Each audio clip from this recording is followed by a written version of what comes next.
The McBee dynasty, real American Cowboys family, has sold their iconic Nashville home. Stephen McBee Jr., the oldest of the McBee brothers, confirmed on the August 20 episode of the So Bad, It's Good with Ryan Bailey podcast that the Tennessee bachelor pad had been sold. As reported by Taste of Country, the luxurious 2,805 square foot home had been on the market since April and gained an interested buyer in July. Stephen, for his part, said that he had just signed the closing documents for the listing less than an hour before the podcast recording. "We decided that Nashville was not the place for us anymore," he explained. "We get in too much trouble when we go down there." As viewers are surely aware, the East Nashville home has been the backdrop of the McBee men's work trips on both seasons 1 and 2 of the McBee dynasty, and it's often a place for wild parties, bringing women back, dramatic confrontations, and even smashing car windows. Recently, it was also where Stephen McBee Sr. made a shocking surprise visit on season 2, episode 7, amidst the family's legal woes. Everything to know about the McBee's Nashville home. The McBees spared no expense in the lavish 4-story home, which had been listed for sale at $1,589,900, according to Taste of Country.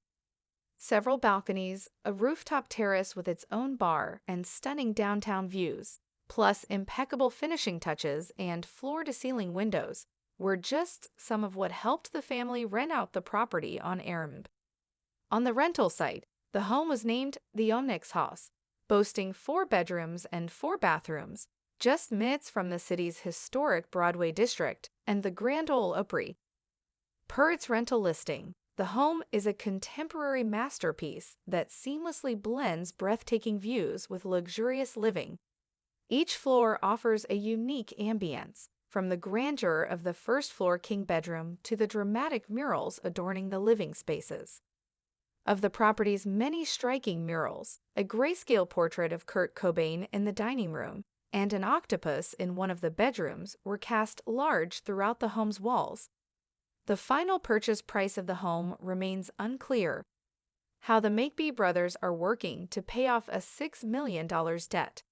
Meanwhile, Stephen and his brothers, Jesse McBee, Cole McBee, and Braden McBee, are striving to keep the family farm from drowning in a $6 million debt amid a looming FBI investigation.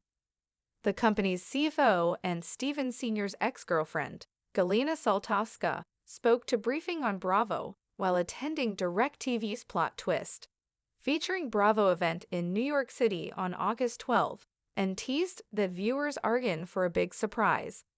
And of the financial status of the farm, she added, "I'm super good with finances. Like, there's a lot always going on about finances in my head." Galina continued, "And Stephen Jr. and I are a lot on the same page about that. We always have been." Don't miss the latest on the McBees, including the damning statement Stephen Jr. made about his relationship with Calla Jackson. Stephen Jr. ran a hand over the smooth, cool surface of the rooftop bar, the skyline of Nashville winking and shimmering below. The city, once a playground, now felt like a gilded cage they had finally escaped. The ink on the closing documents was still fresh on his fingers, a physical tether to the past he was severing with a single stroke of a pen. "It's done," he said, the words a quiet exhale into the humid night. Jesse, leaning against the glass railing, just nodded. His usual boisterous energy was subdued, replaced by a quiet contemplation. "The Onyx House," he murmured, a hint of irony in his voice. "More like the house of regrets." The brothers had all chipped in for the place, a symbol of their success and a sanctuary from the relentless dust and toil of the farm. But the sanctuary had become a crucible, a place where their wild natures were amplified, where bad decisions were made and hangovers were nursed with the city's lukewarm promises. The 4-story monument to excess was now just that, a monument, a tombstone for a chapter of their lives they were burying. Cole and Braden joined them on the rooftop, the city lights reflecting in their eyes. Cole, ever the pragmatist, saw only the dollar signs. $6 million, he said, his voice low. This is a good start. Every penny counts. Braden, the youngest, looked the most somber. He was the one who had seen the most, the one who had witnessed the full spectrum of the house's chaos, from the celebratory toasts to the shattered windows of a midnight rage. Remember that night, he said, gesturing towards the spot where a car had met a drunken fist. He was furious, but he was also right. We get into too much trouble here. The memory of Stephen Sr.'s unannounced visit, a specter in their party-fueled world, hung in the air. He had arrived amidst the swirling rumors of the FBI investigation, his face a mask of grim determination. He hadn't come to party. He had come to remind them of the real world, the one with legal woes and $6 million debts. The Nashville house was a symbol of their carefree abandon, a stark contrast to the grim reality back home. Stephen Jr. took a long, slow breath. The murals inside, the grayscale Kurt Cobain in the dining room, and the dramatic octopus in the bedroom had once felt so cool, so edgy. Now they felt like cheap imitations of a life they were trying to live, a life that wasn't theirs. Their life was on the farm, in the dirt under the wide Texas sky, a life built on grit, not on rooftop bars and designer murals. It's funny, Jesse said, breaking the silence. We thought we were buying a home, but we were just renting out a problem. The problem was more than just the parties and the broken windows. It was the women who came and went, the fleeting connections, the hollow promises.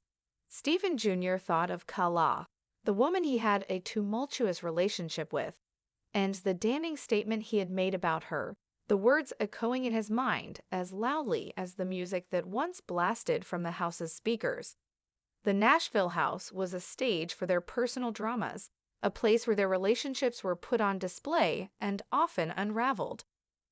As they stood there, a silent brotherhood on the cusp of a new beginning, a single thought united them. They were not Nashville men. They were McBees, and McBees didn't run from a challenge. They ran toward it with calloused hands and a fierce determination. The sale of the house wasn't just a financial transaction. It was a symbolic shedding of a skin that no longer fit.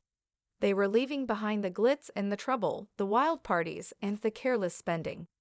They were returning to the land that had always been their true home, the lands that now demanded their full attention and every ounce of their strength.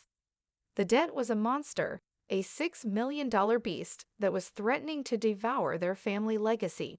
But they were McBees, and they knew how to fight. They would fight with the dirt under their fingernails and the sun on their backs, with the wisdom of their father and the shared purpose of their brotherhood. Stephen Jr. thought of Galena, their CFO, and his father's ex-girlfriend. Her words from New York City echoed in his mind. I'm super good with finances. Stephen and I are a lot on the same page about that. It was a surprising alliance, a collaboration born out of necessity, a shared goal to save the family farm. She was a different kind of woman than the ones who frequented the Onyx House, a woman of numbers and strategy, not of late-night escapades. The wind picked up, rustling through the four-story structure one last time.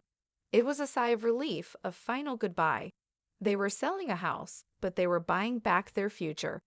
The money from the sale would be a down payment on their redemption, a concrete step towards paying off the debt and securing their legacy.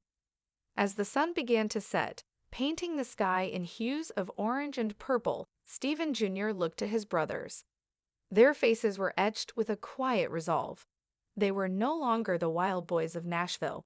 They were men, standing on the precipice of a new, difficult chapter. The house was a memory, a story they would tell for years to come.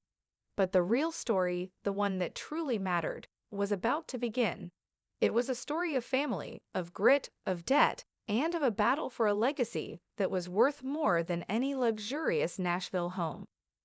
The silence that fell over the rooftop was heavier than any of the bass lines that had rattled the floors below. It was the quiet of a shared understanding, a collective turning of a page. The brothers didn't need to speak to know what the others were thinking. This wasn't just about money, it was about their identity. The Nashville house had been a funhouse mirror, distorting who they were, making them forget the very essence of what it meant to be a McBee. For Stephen Jr., the sale was a personal reckoning. The house had been the backdrop for his most public and painful mistakes, particularly with Kala. He had let the city and its temptations distract him, pulling his focus away from the family business and the woman he supposedly loved. The scathing words he'd uttered about their relationship, now preserved forever in a reality show's archive, felt like a public failure. Selling the house was his first step in trying to make things right, not just with his family, but with himself. It was a tangible act of contrition, a way of saying, "I'm coming back to who I am."